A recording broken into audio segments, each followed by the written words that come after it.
Halo kakak, berhubung ini adalah kisah novel jadi kemungkinan video dan narasi tidak sama, dukung like, komen dan share-nya kakak, selamat mendengarkan. Setelah aura kehancuran muncul, ekspresi King Teng berubah, dan ia tak berani berlama-lama.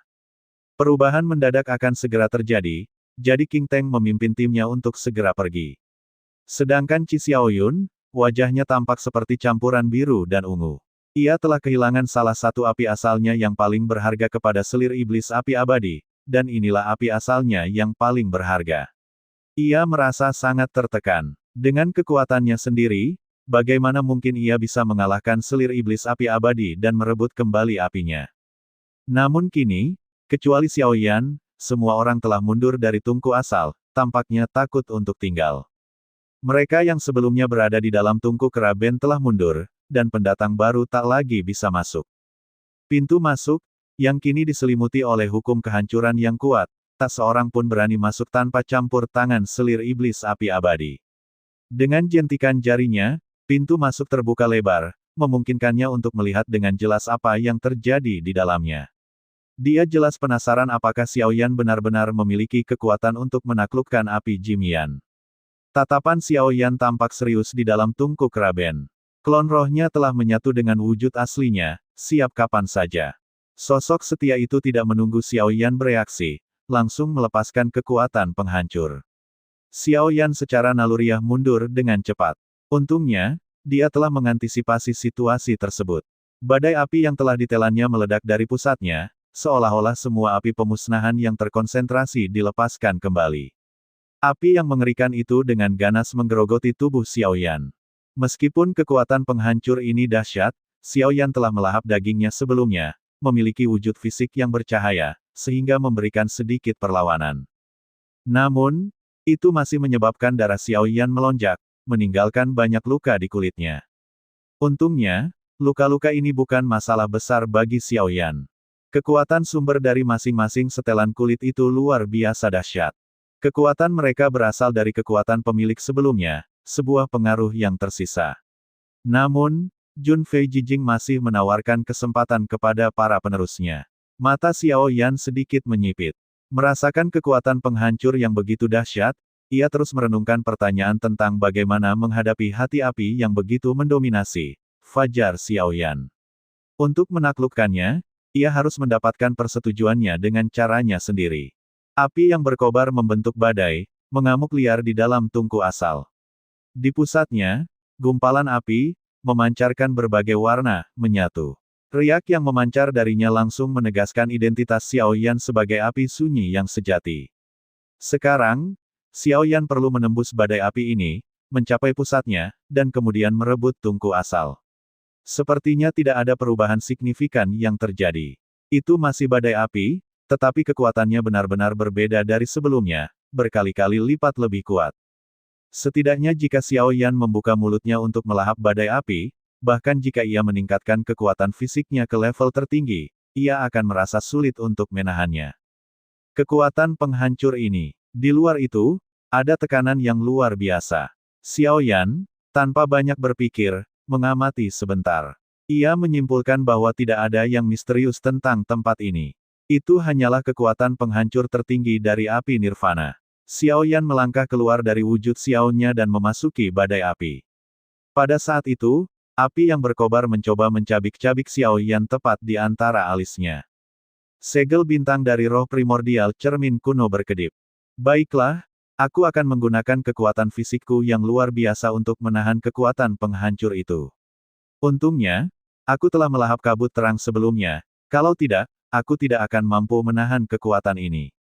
Dari sini, aku perlu sekitar 100 langkah ke pusat.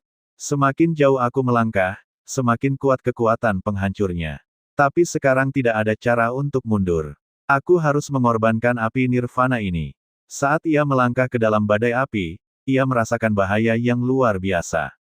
Dengan kata lain, merebut api ini membawa risiko kehancuran. Tidak terbayangkan seseorang bisa merasakan hal ini, menyebabkan Xiaoyan melakukannya. Seberapa kuatkah penguasa api nirvana? Bahkan jiwa cermin kuno itu pun tak mampu menahannya, semakin membuktikan kekuatan api tersebut. Xiaoyan melangkah lagi, memaksanya memikirkan bagaimana ia akan menempuh 100 langkah itu. Setelah itu, Xiao Yan terus melangkah, dan kekuatan penghancur menyelimutinya. Seketika, ia merasa seperti bangunan di tengah badai pasir, hancur berkeping-keping. Namun, kekuatan fisik Xiao Yan sungguh luar biasa. Ini adalah benturan kekuatan penghancur dan energi vital. Sebuah kekuatan simbiosis. Mata Xiao Yan berkedip-kedip, dan tiba-tiba, di tempat misterius, vitalitas semua makhluk hidup kembali diserap oleh Xiao Yan. Sialan, Qi Xiaoyun mengumpat lagi, tetapi ia jelas bisa merasakan vitalitasnya dikuras oleh Xiao Yan. Bagi yang lain, yang tidak menyadari situasi ini, hal itu terasa sangat aneh. Setelah mundur dengan kecepatan tinggi, Xiao Yan sudah melangkah puluhan langkah. Puluhan langkah ini biasanya hanya membutuhkan waktu sepersekian detik. Namun, selusin langkah ini menghabiskan waktu Xiao Yan hampir seperti sebatang dupa, dan daging serta darahnya bahkan belum pulih sepenuhnya. Dengan kekuatan fisik yang begitu dahsyat, kami tak mampu menahan kekuatan penghancur seperti itu.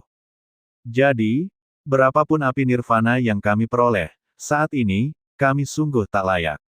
Qi Xiaoyun bergumam. Qin tersenyum mendengar kata-kata selir iblis api segar. Ye Beijing kini telah tiba di sampingnya, dan kedua wanita itu melipat tangan mereka. Ye Beijing melirik Qi dan tersenyum tipis. Mengapa kau iri? Apakah kau punya? Selir iblis api segar agungku berkata, tidak sama sekali. Aku, penguasa Myriad Jades, telah lama memahami bahwa lebih besar tidak selalu lebih baik. Terlalu besar adalah beban, dan pria tidak menyukai ukuran emasku, yang cukup untuk dipegang di satu tangan dan diatur di tangan lainnya. Mereka perlu merasa memegang kendali. Kau tidak sebaik aku dalam hal ini, tetapi aku tidak sebaik kau dalam seni perhitungan. Ye Beijing berkata perlahan. Suara kedua wanita itu tidak terdengar pribadi, tetapi terdengar oleh orang-orang di sekitar mereka. King Teng dan yang lainnya mendengar mereka dengan cukup jelas untuk memahami apa yang mereka katakan. Namun, kedua wanita ini bukanlah orang yang bisa mereka singgung. Dalam situasi ini, berpura-pura tidak tahu adalah pilihan terbaik.